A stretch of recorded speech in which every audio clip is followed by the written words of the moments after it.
여러분, 안녕하세요. 다시 찾아와 주셔서 감사합니다. 오늘은 누구도 믿지 않으면 상처받지 않는다고 믿어온 한 남자의 이야기를 나눠보려 합니다. 하지만 그가 유일하게 믿었던 사람에게 가장 깊은 상처를 받게 되었죠. 이 이야기는 배신에 대한 이야기이자 한 이혼 남성이 아버지로서 다시 일어서는 과정을 담고 있습니다.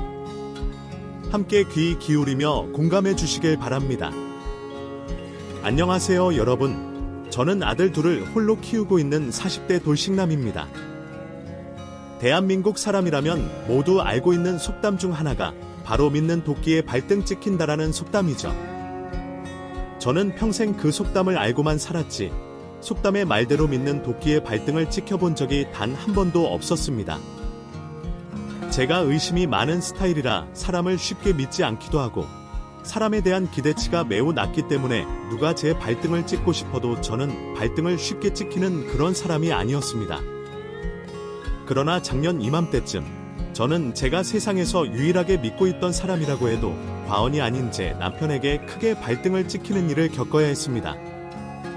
차라리 생판 모르는 사람에게 배신을 당하고 발등을 찍혔다면 인간이란 동물이 다 그렇지 뭐하고 대수롭지 않게 넘길 수 있었을 텐데 같이 애도 낳고 평생을 서로에게 의지하면서 살기로 한 남편이 저를 배신하니 솔직히 그 충격이 너무나도 커서 이 상황을 어떻게 견뎌야 될지 모르겠습니다. 오직 성공만을 바라보고 평생을 살았던 저였기에 남들에게 피도 눈물도 없는 사람이라는 평가를 들으며 살아왔었는데 결국엔 다른 사람도 아닌 남편에게 배신을 당해 비참한 꼴이 되어버린 저는 지금 아무것도 할 수 없는 나약한 사람이 되고 말았습니다. 가족이나 친구들에게 저의 고민을 잘 털어놓는 편이 아니고 사실 그러지도 못하는 성격이라 이번엔 크게 용기를 내어 익명으로 제 이야기를 나눌 수 있는 이곳에 제 사연을 보내게 됐습니다. 남편과 제가 처음 만났을 때부터의 이야기를 시작해야지 제가 왜 이렇게 힘들어하는지 여러분들도 알 수 있을 것 같아 남편과 처음 만난 그날부터의 이야기를 시작해 보겠습니다.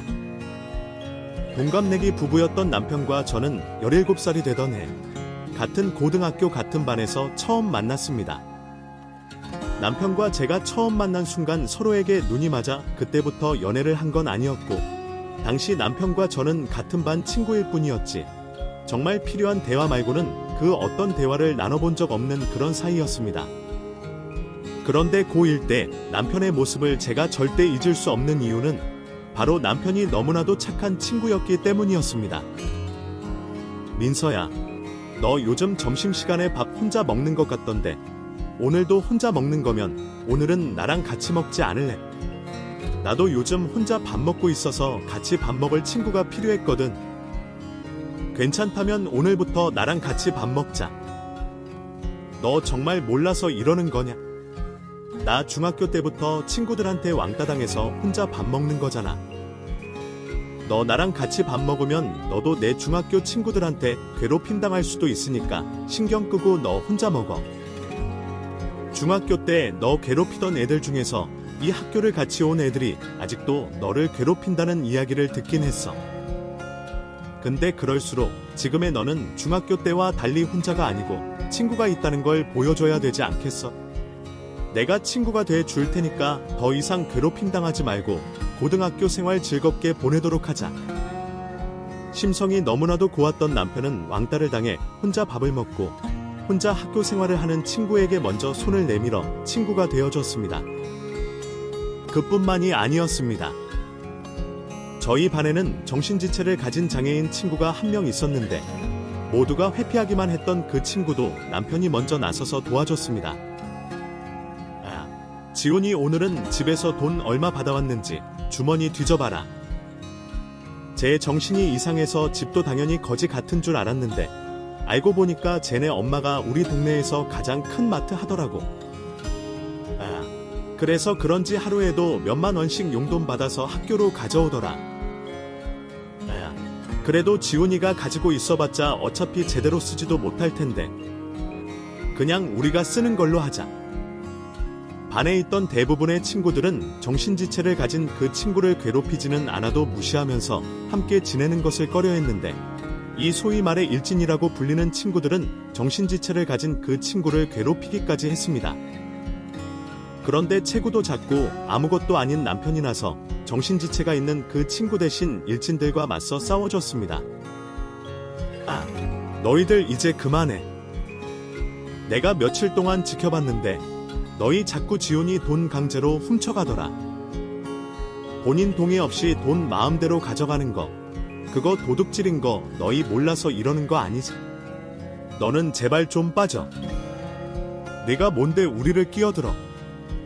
그리고 우리는 훔쳐가는 게 아니라 지훈이한테 가져가도 되냐고 허락받고 가져가는 거야. 당사자가 우리한테 그 돈 주겠다는데 그게 어떻게 도둑질이 되냐. 너 나한테 죽기 싫으면 그 입 조심해라. 매일 아침마다 때로 몰려와서 지훈이 주머니 강제로 뒤지고 무서운 말투로 그 돈 가져가겠다고 하는데 지훈이가 어떻게 싫다고 하겠어. 너희 자꾸 그러면 선생님이 아니라 경찰에 이를 거니까 이제 그만해. 왕따를 당하는 친구에게 친구가 되어주고 괴롭힘을 당하는 장애인 친구를 일진들로부터 지켜주면서 남편은 결국 반에서 가장 괴롭힘을 받는 사람이 되고 말았습니다. 남편이 덩치가 크고 공부를 빼어나게 잘하는 그런 사람이었다면 그렇게까지 괴롭힘을 당할 일이 없었을 텐데 남편은 체구도 작고 공부도 못했고 마냥 착하기만 해서 일진 친구들이 아닌 다른 친구들에게서도 쉽게 무시를 당했습니다. 강민재, 너 우유 안 가져오고 뭐 하냐? 너 때문에 나 지금 배고파서 화나려고 하잖아. 좋은 말 할 때 당장 5분 안에 우유 가져와. 이제 곧 수업 시작인데 어떻게 5분 안에 우유를 가져와? 그리고 오늘 우유 당번은 내가 아닌데 왜 나보고 가져오라는 거야? 그렇게 먹고 싶으면 내가 직접 가서 가져오면 되잖아. 너 오늘은 오른쪽 입술 터지고 싶어서 그렇게 까부는 거지. 어차피 너 공부도 못해서 수업 들을 필요도 없잖아. 그러니까 당장 가서 우유 가져와. 반 친구들에게 괴롭힘을 당하기 시작했던 남편은 요즘 친구들 말로 빵 셔틀이 되어서 힘이 센 친구들의 심부름꾼 노릇을 해야만 했습니다. 그러면서 남편은 다른 나머지 반 친구들에게 도움을 받긴커녕 조롱을 당하기까지 했었죠. 혼자 착한 척 다 하더니 결국 지가 왕따 되고 시가 괴롭힘이란 괴롭힘은 당하게 됐네? 내가 될 때부터 저렇게 될 줄 알았어. 그러게 왜 착한 척을 해서 결국 지가 왕따를 당해. 그러니까 착한 척하는 거 진짜 재수 없었는데 차라리 잘 됐다 싶어. 나는 제가 마더 테레사려도 되는 줄 알았다니까. 쟤 왜 착한 척하는 줄 알아? 가진 게 없어서 그래. 가진 게 없으니까 착한 척이라도 해서 뭐라도 되고 싶었던 거야. 근데 영웅이 되는 게 쉽니?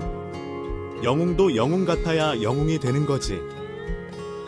콩알처럼 자꾸 보잘것없는 게 영웅이 될 거라 생각했다는 게 솔직히 너무 역겨워. 당시 그 반의 반장이었던 제가 나서서 남편을 괴롭히는 친구들을 중재하고 남편이 반 친구들에게 괴롭힘을 당하는 일에 대하여 선생님께 따로 말씀을 드릴 수도 있었겠지만 저는 그 해 1년 동안 남편에게서 일어난 일들을 못 본 척 모른 척 했습니다. 그 이유는 어떻게 해서든 반에서 1등을 놓치지 않고 성적을 유지해야 했기 때문이었죠. 민서야, 내 중학교 친구들이 민재를 화장실로 끌고 갔는데 반장이 애들 좀 말려주면 안 될까? 걔 너 때문에 지금 다른 반 애들한테까지 괴롭힘 당하고 있는 거 아니야. 그럼 내가 말려야지. 왜 나한테 말려달라고 그래? 애들이 내 말은 안 들어도 내 말은 좀 듣잖아. 아니면 내가 선생님한테라도 말씀 좀 드려줘. 저러다 민재가 어디 심하게 맞을 것 같아서 그래. 네가 말해도 되잖아. 그리고 너는 눈이 없니? 나 지금 공부하고 있는 거 안 보여. 공부할 시간도 없어서 밥 한 끼도 겨우 먹고 있는 나한테 괴롭힘 당하는 친구 좀 도와달라는 말이 나와? 제가 공부에 미쳐 살았던 이유는 1등을 놓치지 않아야 돈 걱정 없이 대학교에 진학할 수 있기 때문이었습니다. 그래서 저는 오직 저를 위해 이기적인 사람이 되길 선택했습니다. 그렇게 양심을 버린 채 고2를 마치고 2학년으로 올라갔는데 새학기 첫날 새 교실에 앉아있는 남편을 보고 저는 깊은 탄식을 내뱉을 수밖에 없었습니다. 너 또 나랑 같은 반이야. 왜 하필 내가 나랑 같은 반인 거냐고. 작년에도 너 때문에 짜증나서 죽을 뻔했는데 이번엔 나를 또 얼마나 짜증나게 하려고 나랑 같은 반이 됐냔 말이야. 내가 언제 너를 짜증나게 했다고 그래? 나 작년에 너한테 말 한번 제대로 걸어본 적도 없었던 것 같은데. 너 나를 다른 친구랑 착각하는 거 아니야. 내가 여기 있는 걸 알면 일진 애들이 또 여기로 몰려들 거고 그럼 또 공부하는데 방해가 되니까 그렇지. 나 올해도 어떻게든 반장할 건데 반장 되면 내일에 내가 신경 쓰지 않을 수가 없잖아. 2학년 때도 같은 반이 된 남편을 보고 저는 절망에 빠질 수밖에 없었습니다. 1학년 때 가장 골칫거리였던 남편이 마치 훅처럼 저에게 달라붙어 저를 괴롭히는 것 같은 기분이 들었죠. 역시나 남편은 2학년에 올라왔어도 친구들에게 괴롭힘을 당했고 그때 제가 할 수 있는 최선은 남편을 괴롭히는 친구들을 말로만 말리는 것뿐이었습니다. 너네 시끄러우니까 이제 그만해. 이 교실에 너네만 있는 줄 알아? 지금 쉬는 시간에도 공부하겠다고 책 펼쳐놓고 있는 친구들은 너희 눈에 안 들어오니? 사람 괴롭히는 짓 그만하고 조용히 잠이나 자. 일진 친구들이 남편을 괴롭힐 때마다 저는 공부를 해야 된다는 핑계로 일진 친구들에게 경고를 줬고 일진 친구들은 반에서 1등하고 선생님들에게 예쁨 받는 저에게 그 어떤 말도 함부로 하지 못했습니다. 자 건들지 마. 제 성격 정말 더러워서 조금만 건드렸다가 바로 선생님이 아니라 교장 선생님한테 이를 거야. 그리고 제 선생님들한테 완전 예쁨 받고 있는 거 알지? 그냥 제 말은 무시하는 게 좋아. 어떻게든 2학년 때도 1학년 때처럼 괴롭힘을 당하는 남편을 무시한 채 잘 넘어가 보려고 했는데 인간으로 태어나 양심이라는 것을 가지고 있는 사람으로선 남편이 2년째 괴롭힘을 당하는 모습을 끝까지 무시할 수가 없었습니다. 그리고 일진 친구들이 남편을 괴롭히는 행위가 날이 가면 갈수록 점점 더 심해졌습니다. 너네들 강민재 좀 제발 그만 괴롭혀. 작년에도 그렇게 괴롭히더니 올해도 그렇게 보고 싶어. 너네 자꾸 이러면 큰일 나는 거 몰라서 그래? 네가 웬일로 강민재 일에 끼어드냐? 너는 우리를 신경 끄고 하던 공부나 마저 해. 작년엔 공부한다고 우리가 누굴 건들던 신경도 안 쓰더니 올해는 왜 이러지? 너 설마 강민재 좋아하냐? 7살 어린애 같은 소리 하지 말고 이제 그만해. 너네 계속 강민재 괴롭히면 그땐 내가 가만히 안 있을 거야. 너네 친구 괴롭히는 게 얼마나 큰 잘못인지 내가 느끼게 해줄 거라고. 얼씨구, 네가 잘도 느끼게 해주겠다.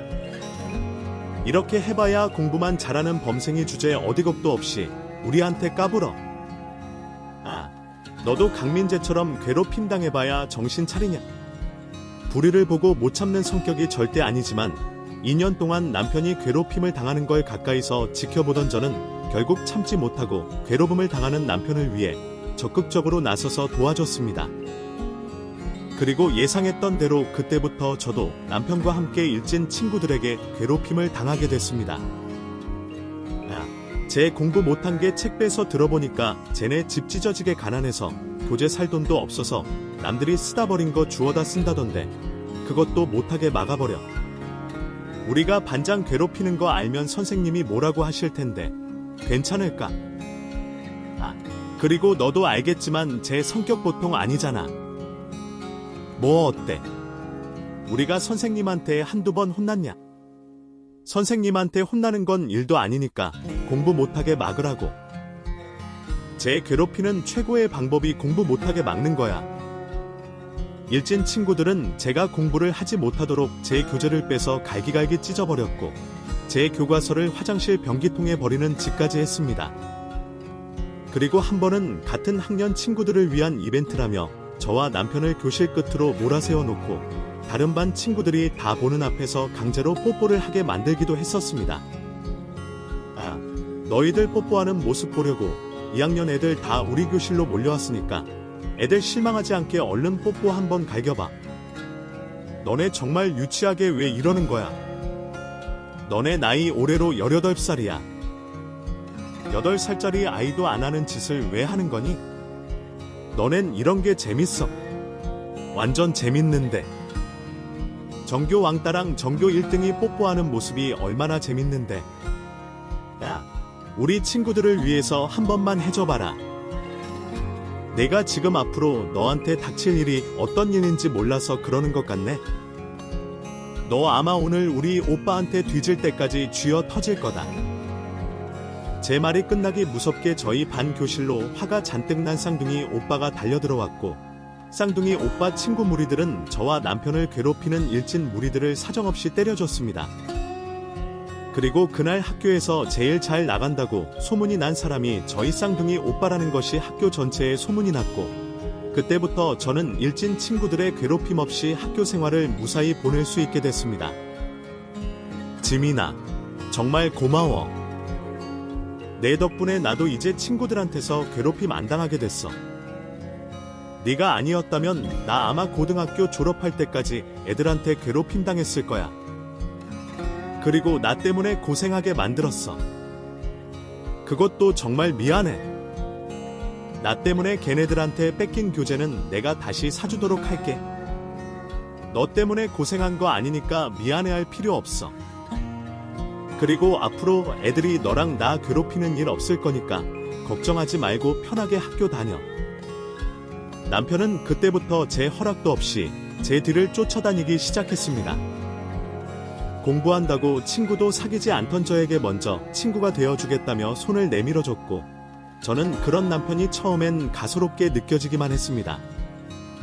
지민아, 앞으로 내가 너의 친구가 되어줄게. 등하교도 같이 하고, 밥도 같이 먹고, 공부하러 갈 때도 같이 가줄게. 너 독서실 다닌다고 했지? 나도 앞으로 그 독서실 다녀볼까 생각 중인데, 내일부터 학교 마치고 독서실 같이 가자. 공부도 안 하는 내가 왜 독서실을 다녀? 그리고 나 왕따 아니거든. 그러니까 굳이 내가 나서서 내 친구가 될 필요는 없어. 난 친구 같은 거 필요 없는 사람이야. 친구가 되어주지 않아도 된다고 말해도 귀찮을 정도로 저를 쫓아다니는 남편을 보며 저는 그냥 남편이 제 그림자 정도라고 생각하며 살기로 했습니다. 그렇게 원치 않게 남편과 함께 다닌 지 몇 달이 흐르고 난 후 자연스럽게 남편에게 마음이 열린 저는 남편에게 조언 아닌 조언을 해줬습니다. 너도 공부 좀 해보지 그래? 내가 공부하면서 느낀 건데 아무리 힘세고 못된 애들이라도 공부 잘하는 애들은 쉽게 괴롭히지 못하더라고. 사람 심리가 그래? 자기보다 위치가 높다고 생각하는 사람들은 단번에 알아차리고 그런 사람은 쉽게 괴롭히지 못하는 거야. 어쩌면 그게 사람 본능일지도 몰라. 그러니까 너도 너 자신을 지키기 위해서라도 공부 좀 해봐. 남편이 체구가 좋은 것도 아니고 그렇다고 성격이 못돼서 야가 빠진 사람으로 살 수 있는 것도 아니었기에 저는 남편에게 공부를 해서 본인 스스로를 지키라고 조언을 했고, 말만 알겠다고 하고 넘길 줄 알았던 남편은 제 말을 들은 그날부터 저만큼이나 공부를 열심히 하기 시작했습니다. 지민아, 나 이번에 선생님이랑 상담했는데 이렇게만 공부하면 서울에 있는 대학교도 갈 수 있을 거라고 열심히 하라고 응원해 주시더라. 나 정말 서울에 있는 대학교 갈 수 있을까? 선생님이 일부러 나 기분 좋으라고 하신 말씀 아니겠지? 선생님 말씀대로 지금처럼 열심히만 하면 갈 수 있을 거야. 물론 나랑 같은 학교 가려면 지금보다 100배로 더 열심히 해야 하긴 할 거야. 남편은 저와 함께 서울에 있는 대학교로 진학을 하고 싶다며 어떨 때는 저보다 더 열심히 공부하기도 했습니다. 그리고 남편과 함께 수능을 본 그날 저녁, 저는 남편 앞에서 처음으로 어린아이처럼 펑펑 울고 말았습니다. 이번 수능 완전 망했어. 이 정도 성적이면 절대로 전액 장학금은 못 받을 거야. 아니, 입학 장학금도 받지 못할 정도라고. 그러면 나 대학 절대 못 가는데 이제 어쩌면 좋아. 대학을 못 가긴 왜 못 가? 부모님한테 등록금 딱 한 번만 도와달라고 잘 말씀드려봐. 장학금 못 받았다고 대학 포기하는 건 너무 아깝잖아. 우리 집은 그럴 만한 사정이 못 돼. 그래서 내가 그렇게 죽어라 공부한 건데 제일 중요할 때 모든 걸 다 망쳐버렸어. 나 이제 어떡하면 좋아? 저희 친정집은 너무나도 가난했기에 제가 장학금을 받지 못하면 저는 죽어도 대학교에 진학할 수 없었습니다. 수능을 망치고 세상을 잃은 것 같은 기분을 느낀 저는 학교도 가지 않고 집에만 처박혀 있었는데 어느 날 남편이 저희 집으로 저와 제 쌍둥이 오빠를 찾아왔습니다. 우리 부모님이 너희 쌍둥이 남매를 집으로 초대하고 싶다고 하는데 혹시 오늘 저녁에 우리 집에 와서 같이 밥 한 끼 먹을 수 있을까? 내가 너희 둘 덕분에 무사히 고등학교 졸업할 수 있게 됐다고 말씀드렸더니 부모님들이 너희한테 꼭 보답하고 싶으시대. 나는 괜찮은데 지민이 상태가 너무 안 좋아서 지민이가 갈 수 있을지 모르겠다. 너도 알겠지만 지민이 수능 망친 이후로 방에서 안 나오고 있잖아. 지연이, 네가 지민이 좀 잘 달래서 와줬으면 좋겠어. 우리 부모님이 너희 두 사람 위한 선물도 준비하셨거든. 마음 같아서 집 밖으로 한 발자국도 나가고 싶지 않았지만 어른들이 직접 초대해주는 자리인 만큼 저는 그 초대를 거절할 수가 없었습니다. 그래서 저는 쌍둥이 오빠와 함께 남편 집으로 향했고 그곳에서 처음으로 시부모님들을 만나 뵙게 됐습니다. 그리고 남편과 알고 지낸 지 3년 만에 저는 남편이 아주 잘 사는 부잣집 외동아들이라는 것을 처음 알게 됐습니다. 지민이랑 지연이 덕분에 우리 민재가 무사히 고등학교 졸업할 수 있다고 이야기 들었어. 정말 고맙다, 얘들아. 우리 민재가 또래에 비해서 마르고 작아서 학교에서 괴롭힘을 당하지 않을까 걱정을 많이 했었거든. 너네 아니었으면 우리 민재 이렇게 밝은 모습으로 고등학교 졸업하지 못했을 거야. 민재가 심성이 고운 친구라 저희가 아니었더라도 분명 다른 친구들의 도움받아서 고등학교 졸업 무사히 했을 거예요. 그리고 이렇게 근사한 식사 자리에 초대해 주셔서 감사합니다. 지민이는 어쩐 말도 그렇게 예쁘게 하니. 우리가 오늘 너희한테 줄 선물도 준비했는데 나는 너희가 그 선물 거절 않고 받아줬으면 좋겠구나. 호화롭고 아주 큰 단독주택에 저희 집에서는 명절 때도 먹기 힘든 귀한 재료로 만든 반찬들이 즐비해 있는 남편네 식탁을 보면서 시모가 저희를 위해 준비한 선물은 분명 아주 값비싼 물건일 거라고 생각을 했습니다. 그런데 시모가 준비했다는 선물은 그 어디에도 보이지 않았죠. 지연이는 졸업 후에 바로 취업한다는 이야기를 들었어. 아직 취업 예정인 곳이 없다면 우리 민재 아빠 회사로 들어가서 일해보는 게 어떻겠니? 민재 아빠가 지금 대기업 브랜드 의류 생산하는 공장을 운영하고 있거든. 그리 대단한 일은 아니지만 다른 회사 들어가는 것보단 월급을 조금 더 넉넉하게 받을 수 있을 거야. 일자리를 주시는 거라면 정말 감사하게 받겠습니다. 그렇지 않아도 마땅한 일자리가 안 구해져서 막노동 쪽으로 일을 알아보고 있었거든요. 그래, 지연이 내가 아직 어리고 그러다 보니까 일자리 찾기 쉽지 않을 거라고 생각했어. 그리고 지민이 말이야. 지민이가 지금 대학 등록금 걱정하고 있다는 이야기를 들었는데 그래서 우리가 지민이 첫 대학 등록금을 대신 내주고 싶은데 그래도 괜찮을까? 쌍둥이 오빠에게는 일자리를 주고 저에게는 등록금을 내주겠다는 시모의 말에 저는 딱 잘라 단호하게 거절했습니다. 말씀은 감사하지만 그건 너무 큰 선물이라 제가 받을 수 없을 것 같아요. 죄송하지만 두 분의 마음만 받아도 될까요? 부담 갖지 않아도 돼. 민재 아빠가 매년 목요일 장학금을 기부하고 있기도 하고 개인적으로도 형편이 조금 어려운 친구들을 돕기도 하거든. 그러니까 지민이는 그냥 장학금 받는 거라고 생각하고 마음 편하게 받으면 돼. 남편을 도와준 대가로 너무 큰 걸 돌려받는 것 같아 부담스러웠던 저는 시부모님들이 제게 주겠다는 장학금을 거절했지만 그것이 부담스러웠던 마음보다 대학을 가고 싶었던 마음이 더 컸던 저는 결국 시부모님에게 도움을 받고 대학교에 진학을 하기로 했습니다. 또 저와는 달리 수능을 잘 본 남편도 서울에 있는 학교로 대학을 진학하게 됐고 저희 둘은 함께 신촌으로 상경해 외로운 타지 생활을 서로에게 의지하며 보내게 됐습니다. 나 군대 다녀올 동안 공부 열심히 하고 있어. 뭐? 내가 이런 말 안 해도 너 알아서 잘하겠지만 아르바이트 너무 무리하게 해서 하지 말고 돈 필요하면 나한테 연락해. 군인이 돈이 있으면 얼마나 있다고 너한테 연락하래. 너야말로 다치지 말고 영악하게 군 생활해. 너 또 아무한테나 착하게 굴지 말고 내가 시키는 대로 야가 빠지게 군 생활하란 말이야. 내 말 무슨 말인지 알겠어. 남편이 군입대를 할 당시 저는 남편이 착하다는 이유만으로 또 군대에서 선임들에게 괴롭힘을 당하지 않을까 엄청 많은 걱정을 했습니다.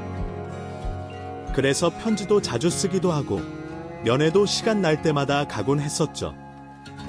그러다 1년은 또 공부에 치여 사느라 남편을 보지 못했는데 저는 막전역을 하고 온 남편을 보자마자 기겁하고 말았습니다. 민재야, 도대체 군대에 있는 동안 무슨 일이 있었길래 이 모양이야? 너 거기서 무슨 특훈 훈련이라도 받은 거니? 전역하기 1년 앞두고 내가 여기서 뭘 해야지 군 생활을 보람차게 보내고 전역할 수 있을까 싶어서 운동 시작했더니 이렇게 됐네? 왜? 내가 보기엔 많이 이상해 보여. 아니, 보기 훨씬 좋아서 그래. 진작에 운동하지 그랬어. 사람이 180도 달라 보여. 남은 군생활 동안 운동을 열심히 한 남편은 못 알아볼 정도로 듬직하고 멋진 사나이가 되어 나타났습니다. 체구가 작긴 해도 운동을 해서 다져진 근육질 몸매가 되니 훨씬 보기 좋고 남자다워 보였습니다.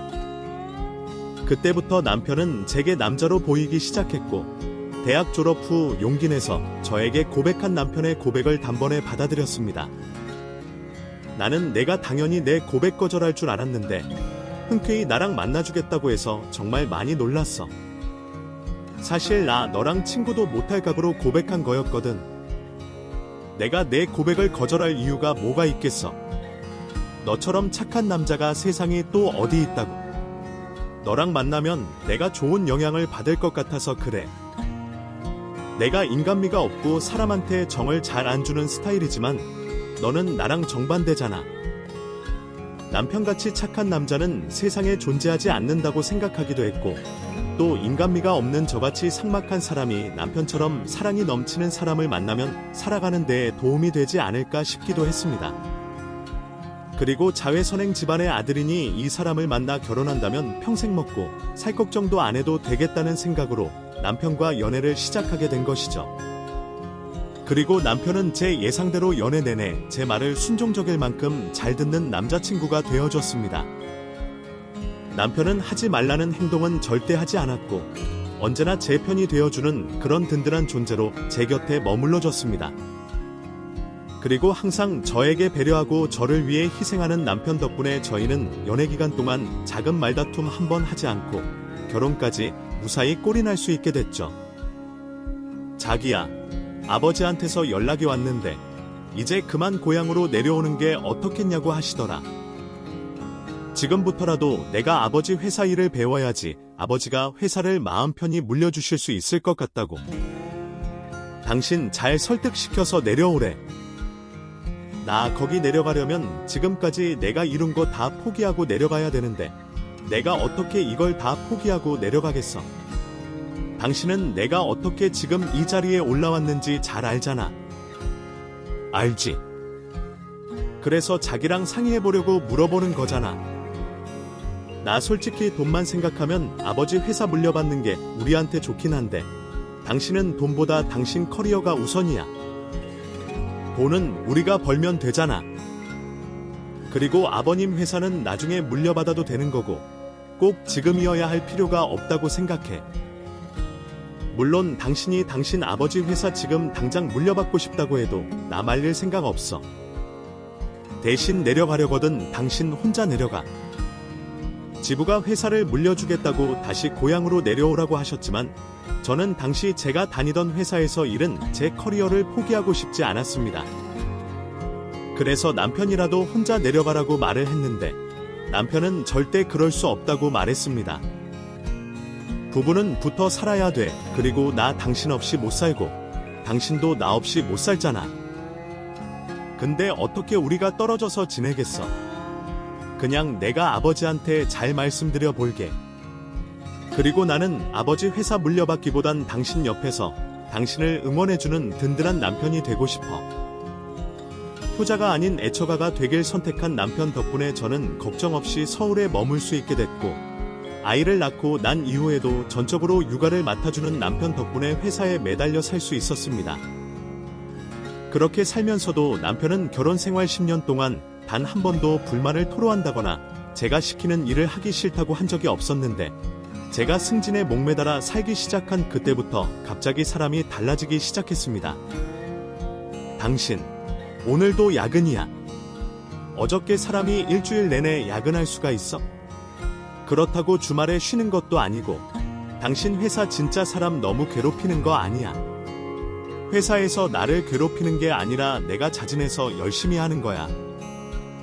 지금 준비하고 있는 일 잘 성사시키기만 하면 승진은 따놓은 당상이니까 열심히 하는 거지. 당신은 우리 회사 욕할 필요 없어. 당신 의지로 이러는 거면 평일은 그렇다 쳐도 주말 하루 정도는 쉬어주면 안 돼. 나 혼자 일주일 내내 애들 보는 거 정말 힘들어서 그래. 그렇다고 내가 전업주부인 것도 아니고 나도 직장인인데 나를 좀 생각해줄 만도 하지 않아. 친구 사이일 때도, 연애를 할 때도, 그리고 결혼 생활 10년 동안 하면서 단 한 번도 저에게 불만을 토로한 적이 없던 사람이 저에게 힘들다고 불만을 토로하는 모습에 저는 깜짝 놀라게 됐습니다. 그리고 제가 그동안 이 사람을 너무 힘들게 만들었나 싶은 생각이 들어 반성을 하게 됐습니다. 그동안 내가 너무 내 생각만 하느라 당신 힘든 걸 생각 못했었나 봐. 당신 말대로 주말엔 최대한 집에서 보내고 애들 내가 보는 걸로 할게. 힘들게 해서 정말 미안해. 됐어. 당신도 당신이 잘못한 거 알고 있으니까 더 이상 말 안 할게. 당신 일 열심히 하고 잘 되는 거 나도 좋은데 내 생각도 좀 해줬으면 좋겠다. 그동안 내가 너무 나만 생각하고 이기적으로 살았다는 생각이 들어. 저는 남편이 처음 불만을 토로했을 때부터는 회사 일을 조금 미루고 가정에 충실하려고 노력을 했습니다. 그때부터였을까요? 제가 가정을 더 신경 쓰기 시작하면서부터 남편은 점점 가정에서 손을 뗐고 집이 좋다 던 사람이 갑자기 바깥 생활에 집중하기 시작했습니다. 나도 이제 취미 생활 좀 가져보려고 해. 그동안 회사 일에 치이고 애들한테 치여 살면서 단 한 번도 내가 하고 싶었던 일을 못 해본 것 같아. 나 지금부터라도 내가 하고 싶은 일 하면서 살아도 괜찮지? 지금까지 내가 당신 하고 싶은 대로 살게 해줬으니까 당신도 나한테 그렇게 해줄 수 있을 거라고 생각해. 앞으로는 취미 생활도 하고 싶은 걸 하면서 살겠다는 남편의 말을 저는 소소한 취미 생활을 즐기겠다는 말 정도로 받아들였는데, 남편은 집에 들어오지 않을 정도로 취미 생활에 빠져 살았습니다. 여보, 내가 오늘은 무슨 일이 있어도 야근해야 된다고 애들 좀 봐달라고 했잖아. 도대체 어디서 뭘 하다 왔길래 이제 집에 들어와. 퇴근하고 집에 들어와 보니까 애들 밥도 못 먹고 집은 또 엉망진창이 되어 있던데. 아무리 취미 생활 즐긴다고 해도 이건 좀 아니지 않아. 당신도 늦게 들어와 놓고 왜 나한테 화를 내고 그래. 당신이 오늘 야근한다고 말했던 거 깜빡했어. 기억 못한 건 미안한데 나도 내일 하느라 바빴다고. 남편은 마치 사춘기가 찾아온 아들처럼 저에게 행동하기 시작했는데, 갑자기 혼자만의 시간이 필요하다며 매일같이 집 밖으로 나가 늦은 새벽이 돼서야 귀가를 하곤 했습니다. 남편이 저에게 불만을 털어놓고 밖으로 나돌기 시작하면서부터 저희 부부는 생전하지도 않았던 부부싸움을 하게 됐고, 저희 부부싸움이 날이 가면 갈수록 심해지자 시부모님들이 저를 찾아와 중재를 해주기까지 하셨습니다. 어미야, 내가 우리 민재 좀 이해해줘라. 어미, 내가 잘 알테지만 우리 민재 평생 제대로 놀아본 적도 없이 모범적으로 살았던 착한 아이였잖니. 내가 볼 땐 늦바람이 불어서 그러는 것 같은데 네가 우리 민재 좀 이해해주면 안 되겠니? 어머님, 저도 참을 만큼 참고 이해할 만큼 이해했어요. 그동안 제가 너무 이기적으로 산 것 같아서 앞으로 그 사람도 하고 싶은 거 하면서 살게 해주려고 제 나름대로 배려도 했는데, 그 정도가 너무 심해서 그래요. 아니, 어떻게 둘 딸린 남자가 주말마다 나가고 새벽 되어 집으로 들어와요. 아니, 늦바람이 무섭다고 하잖니. 내가 볼 땐 민재 심성이 착한 아이라 늦바람 틀어도 그걸 얼마 못 갈 것 같으니까 내가 조금만 이해하고 참아주렴. 너도 우리 민재가 나쁜 애 아니라는 거 잘 알잖아. 내가 이렇게 부탁하면 남편이 늦바람이 들어서 그러는 거라고 저에게 이해해달라고 사정하는 시부모님들을 보면서 저는 생각을 다시 고쳐먹기로 다짐했습니다. 시부모님들 말대로 남편은 평생 동안 단 한 번도 제대로 놀아본 적 없는 사람이었고 또 거의 한평생을 제 말만 듣고 제 손아귀에 살았던 사람이라 어쩌면 남편이 늦바람이 든 이유가 저 때문일지도 모른다는 생각이 들었습니다. 남편에게 늦바람이 찾아온 것이 다 나 때문이라고 인정을 하고 난 이후 저는 남편이 새벽 늦게 귀가를 하든 말없이 외박을 하든 간섭 한번 하지 않았습니다. 그렇게 살다 보니 가정의 평화가 찾아왔고 한동안은 불만만 털어놓던 남편의 불만도 흔적도 없이 쏙 들어가게 됐습니다. 아, 너 남편 그런 식으로 풀어주면 결국엔 바람난다. 너는 내 남편이 바람 피울까 봐 겁도 안 나니? 아니다. 어쩌면 이 바람 피우고 있을지도 모르겠다. 너 우리 남편이 누군지 몰라서 그런 소리래. 우리 남편이 얼마나 착한 사람인지 너도 잘 알잖아. 매월 기부하고 틈만 나면 애들 데리고 봉사활동 가는 사람이 조강지쳐 누구 바람을 피운다고. 말도 안 되는 소리 하지 마. 왜 말이 안 돼? 그리고 남자는 인성이랑 바람이랑은 별개야. 내 남편 착하다고 너무 철석같이 믿지 마라. 너 믿는 도끼에 발등 찍힌다는 속담 괜히 있는 줄 아니? 나는 나 자신은 안 믿어도 유일하게 믿는 사람이 늘 남편이야. 그 인간 늦바람 나서 이러고 있는 거 맞고 사람이 착해서 얼마 못 가서 결국 이 집도 그만하고 가정으로 다시 돌아올 거야. 난 우리 남편 믿어. 제가 남편이 외박을 하든 말든 신경을 안 쓴다는 말을 들은 제 친구들이 어쩌면 바람을 피울지도 모른다며 조심하라고 충고를 해줬지만 저는 세상 모든 남자들이 다 바람을 피워도 남편만큼은 바람을 피우지 않을 거라고 남편을 굳게 믿었습니다. 그렇게 남편을 철석같이 믿고 남편의 잦은 외박도 간섭하지 않고 있던 어느 날이었습니다. 친구들과 낚시를 간다며 하루 외박을 하고 들어온 남편이 입은 재킷을 빨기 위해 옷을 뒤졌는데 남편의 옷 안에서 부동산 이름이 적힌 봉투 하나를 발견하게 됐습니다. 그걸 보는 순간 저는 직감적으로 이 안에 있는 서류는 내가 봐야 되는 서류라는 것을 느꼈고 저는 바로 봉투 안에 있는 서류를 꺼내 들었습니다. 원룸 계약서. 이 사람 혼자만의 시간이 필요하다더니 결국 남 몰래 혼자 지낼 집까지 얻은 거야. 이 인간 진짜 어디까지 가려고 이러는 거야. 남편 재킷 안에 있던 서류는 원룸 계약서 서류였는데 저는 그걸 보자마자 남편이 저 멀리 지낼 아지트 같은 공간을 구하는 거라고 생각을 했습니다. 그런데 이상하게도 남편이 그곳을 무언가를 숨겨두고 있을 거라는 느낌이 들었습니다.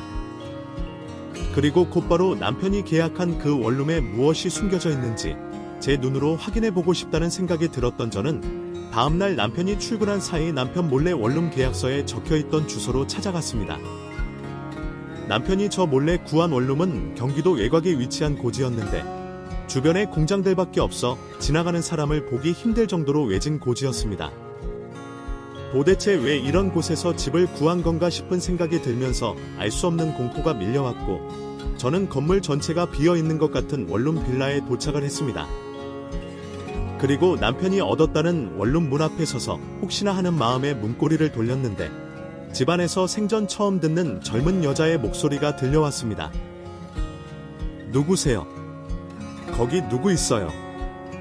누구신지 모르겠지만 제발 저 좀 꺼내주세요. 저 여기 안에 갇혀 있어요. 그러니까 제발 이 문 좀 열어주세요. 집안에 갇혀있다는 젊은 여자의 목소리에 온몸에 소름이 돋았고 순간 너무 무서워진 저는 아무 말도 하지 못한 채 문 앞에 서 있을 수밖에 없었습니다. 듣고 계세요. 여기 사람이 갇혀있다고요. 제발 저 좀 여기서 꺼내주세요. 이러다 사람 죽겠어요. 처음엔 패닉이 와서 아무 말도, 아무 행동도 하지 못했던 저였지만 순간 이 안에 있는 사람부터 구해야겠다는 생각이 번쩍 들었던 저는 그 주변 가장 가까운 열쇠집에 전화해 열쇠공을 불렀습니다. 그리고 1시간 뒤에 열쇠공이 남편이 계약해둔 원룸의 문을 열었는데 그곳에서는 20대로 보이는 젊은 여자 한 명이 초라한 모습을 한 채로 문이 열리기만을 기다리고 있었습니다. 누구신데 여기 갇혀 계시는 거죠? 여기 강민재 씨가 계약한 원룸으로 알고 있는데 설마 강민재 씨가 그쪽을 이 집에 가둔 거예요? 과장님 아내분 되시는 분이세요? 설마 사모님이 저를 여기서 꺼내주신 건가요? 남편이 계약한 원룸에 갇혀있던 젊은 여자는 저를 보자마자 제가 남편의 아내라는 것을 알아차리더니 바로 제 앞에 무릎을 꿇으며 저에게 빌기 시작했습니다. 사모님, 제가 잘못했어요. 제가 그러면 안 됐는데 제가 나쁜 마음 먹고 과장님한테 접근해서 이렇게 벌을 받게 된 것 같아요. 한 번만 용서해 주세요. 도대체 이게 다 무슨 소리예요? 나쁜 마음을 먹고 저희 남편한테 접근을 했다며 도대체 그동안 무슨 일이 있었던 거예요? 알고 보니 제가 구해준 그 젊은 여자는 남편의 상간녀였고 그 상간녀는 제가 묻기도 전에 제 남편과 만나는 과정에 대해서 털어놓기 시작했습니다. 대학 졸업하고 처음으로 인턴하는 거라 긴장도 많이 하고 걱정도 많이 했는데 그런 저를 도와준 사람이 바로 과장님이셨어요. 비록 저보다 나이는 10살 이상으로 많았지만 다정하고 자상한 과장님이 너무 좋더라고요. 그래서 유부남인 걸 알면서도 그 남자를 제 남자로 만들고 싶은 생각에 제가 과장님을 꼬시기 시작한 거였어요. 아니, 아직 나이도 많이 어려 보이는데 어떻게 겁도 없이 애 둘이나 딸린 유부남을 꼬실 생각을 했어요. 인생도 창창한 사람이 뭐가 아쉬워서 유부남을 꼬신 거냐고요? 과장님이 너무 착하고 좋은 사람 같아 보여서 그랬어요. 처음엔 과장님은 제가 아무리 꼬셔도 넘어오지 않으셨고 아내분을 배신하고 싶지 않다고 하셨어요. 근데 왠지 제가 더 꼬시면 넘어올 것 같은 느낌이 들어서 인턴이 끝나고도 과장님을 쫓아다녔던 거고요. 그러자 결국 과장님이 저한테 넘어오셨고 저희 사모님 원래 절대에서는 안 되는 연애를 했던 거예요. 남편이 저에게 자기도 취미 생활을 가지고 싶고 혼자만의 시간을 가져보고 싶다고 불만을 털어놓던 그때부터 저 몰래 바람을 피기 시작한 것이었습니다. 저는 그것도 모르고 바보처럼 제 남편은 절대 저를 배신하지 않을 거라는 생각으로 남편이 외박을 하든 뭘 하고 다니든 신경을 쓰지도 않았던 것이었죠. 사모님, 정말 죄송하지만 더 중요한 건 제가 지금 과장님 아이를 임신했다는 거예요. 지금 제 뱃속엔 과장님 아이가 자라고 있고 현재 8주차에 접어들었어요. 제 남편 애를 임신했다고요? 근데 왜 여기 갇혀 있었던 거예요? 저희 남편이 그쪽을 여기에 가둔 거 아니에요? 과장님이 저를 여기에 가둔 게 맞아요. 근데 가둔 이유가 제가 이 아이 지우겠다고 해서 가둔 거예요. 제가 과장님을 사랑하는 건 변함없는 사실이지만 유부남의 아이를 낳아 기르고 싶진 않았어요. 그래서 서로를 위해서라도 아이를 지우겠다고 했더니 과장님이 저를 여기에 가두신 거예요. 남편이 저 몰래 밖에서 만난 여자에게 임신을 시킨 것도 충격적이었지만 자신의 아이를 임신한 여자를 감금시켰다는 게 더 충격적이었습니다. 날개 없는 천사라고 굳게 믿고 살았던 제 남편이 저지른 짓이라기엔 너무나도 끔찍한 악행들이었죠. 우리 남편이 그쪽이랑 아이 낳고 같이 살겠대요. 아니면 저 몰래 두 집 살림이라도 하려고 애를 못 지우게 하는 거래요. 과장님 말로는 아이를 지우는 건 한 생명을 죽이는 거나 다름없는 짓이라고. 그건 인간이 해서는 안 될 짓이라면서 아이를 못 지우게 말리셨어요. 그냥 생명을 지켜내고 싶다고만 하셨어요. 그 인간이 미쳐도 단단히 미쳤군요. 착한 인간인 줄만 알았는데 이제 보니 착한 게 아니라 천사병에 걸린 인간이었네요. 과장님이 저를 여기로 데리고 올 때도 저를 속여서 데리고 온 거였어요. 아이를 지울 거면 같이 가서 지우자. 옆에 있어 주겠다면서 저를 차에 태우더니 과장님이 미리 마련해둔 이곳에 데려와서 저를 가둔 거예요. 상간녀는 이곳에 갇힌 나를 기억하기도 싫은지 온몸을 떨면서도 그날 남편이 자신에게 해준 말을 저에게 알려줬습니다. 과장님이 하셨던 말씀이 너무 소름 돋았어요. 저를 여기에 가두면서 우리가 제 생명을 잘 지켜내보자고 하셨어요. 그리고 나는 내 아내를 배신할 순 없지만 너와 내 뱃속에 있는 우리 아이는 끝까지 책임지겠다고, 자긴 좋은 사람이니까 믿어도 된다고 하셨어요. 근데 전 과장님이 너무 무서워요. 염치 없는 말인 줄 알지만 사모님이 저 좀 도와주시면 안 될까요? 상간녀를 도울 생각은 없었지만 남편과 끝낼 생각이었던 저는 바로 남편을 그곳에 불렀고, 제가 그곳에서 상간녀와 만났다는 걸 알게 된 남편은 하던 일도 내팽개치고 바로 그곳으로 달려왔습니다. 당신이 여길 어떻게 알고 찾아온 거야? 설마 나 못 믿고 나한테 사람이라도 붙인 거야? 아니면 나를 미행하기라도 했어? 시간 아깝게 내가 그 짓을 왜 하겠니? 당신이 입은 재킷 안에서 원룸 계약서 발견했어. 그리고 뭔가 이상하다 싶어서 찾아왔는데 여기에 이 여자가 갇혀 있더라고. 여보, 내가 다 설명할 테니까 일단 나랑 여기서 나가자. 이 친구는 나랑 아무 상관도 없는 사람이고 갈 곳이 없다고 하길래 내가 집만 구해준 거야. 이미 이 여자한테 들을 거 다 들었어. 이 여자랑 나 몰래 바람 피우고 있었다면서? 그리고 지금 이 여자 뱃속에 당신 애가 자라고 있다는 것도 다 들었으니까 나한테 더 이상 거짓말 생각하지 마. 제가 이미 모든 걸 알게 됐다는 걸 안 남편은 제 말대로 더 이상 거짓말을 하지 않고 저에게 모든 것을 솔직하게 말해줬습니다. 당신도 들었겠지만 얘가 먼저 나를 꼬셨어. 나는 가정 있는 사람이기 때문에 처음엔 당연히 이 친구 구애를 어떻게든 거절했는데 나도 남자여서 그런지 그 유혹을 결국 이기지 못했어.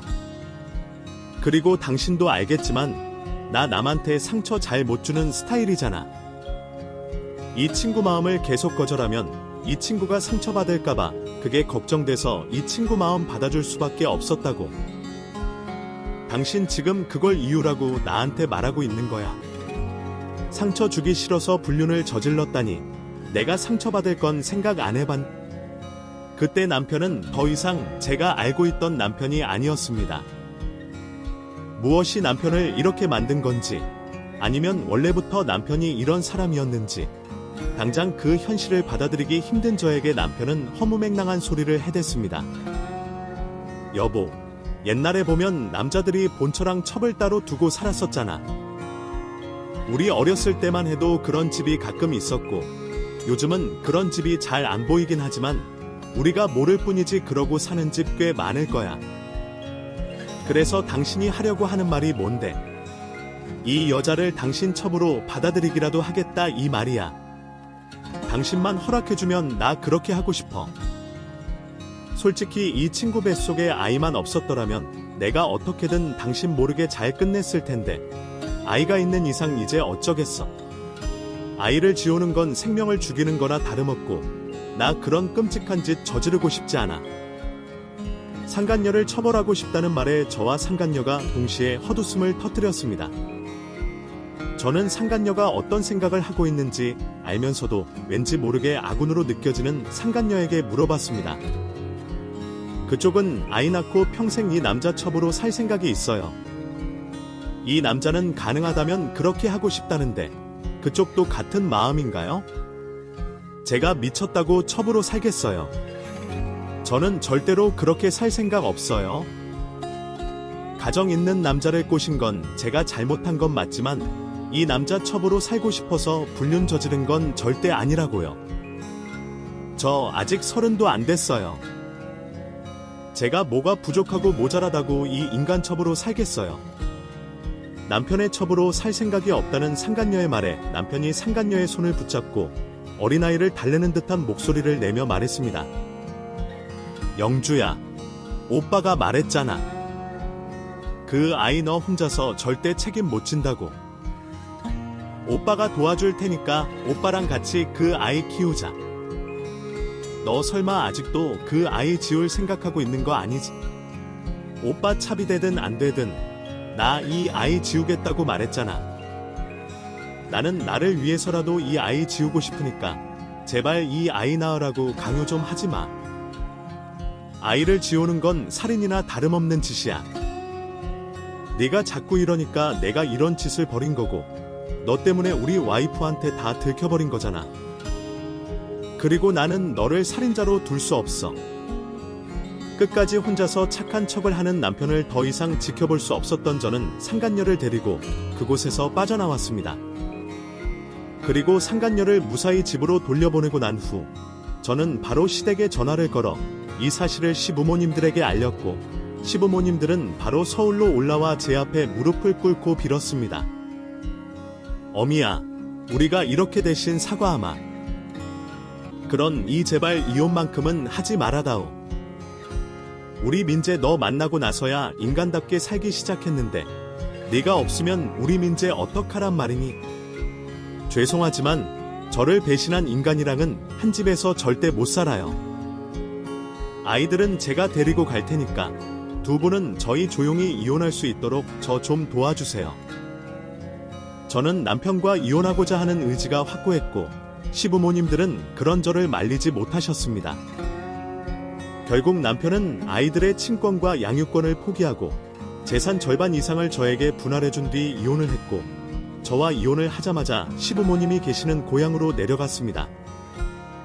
그 이후 소식을 들어보니 상간녀는 남편을 감금죄로 고소했음에도 불구하고 남편의 아이를 낳았고 그 아이를 남편에게 보냈다고 말했습니다. 왜 그런 건지에 대해선 자세한 이유는 모르지만 상간녀의 아이를 떠안게 된 남편은 지금 시댁에서 쫓겨나 혼자서 아이를 키우며 살고 있다고 했습니다. 다행히 저는 시부모님들이 주시는 양육비로 아이들을 혼자서 잘 키워내고 있습니다. 솔직히 저는 제가 전생에 무슨 잘못을 저질렀기에 현생에 이런 고통을 받아야 되는지 모르겠습니다. 저에게 죄가 있다면 이 세상에 태어나 지금까지 성공을 위해서 앞만 보고 달려온 죄밖에 없다고 생각하는데 그 죄값치고는 너무 가혹한 게 아닌가 싶은 생각도 듭니다. 시간이 약이라고 결국엔 이 일도 아무 일도 아닌 일이 되겠지만 지금은 항상 강하기만 했던 저도 견디기 너무 힘이 듭니다. 이럴 때 저는 어떻게 하면 좋을까요? 애들이 아직 많이 어려서 애들 앞에서 힘든 내색을 보일 수도 없어서 더 힘이 드네요. 끝까지 이야기를 들어주셔서 진심으로 감사합니다. 인생은 늘 우리가 원하는 대로 흘러가지 않지만 스스로를 믿는다면 다시 걸어갈 수 있습니다. 만약 여러분도 비슷한 아픔을 겪으셨다면 혼자가 아니란 걸 꼭 기억해주세요. 여러분의 마음을 댓글로 나눠주시고 좋아요와 구독도 잊지 말아주세요. 다음 이야기에서 다시 뵙겠습니다.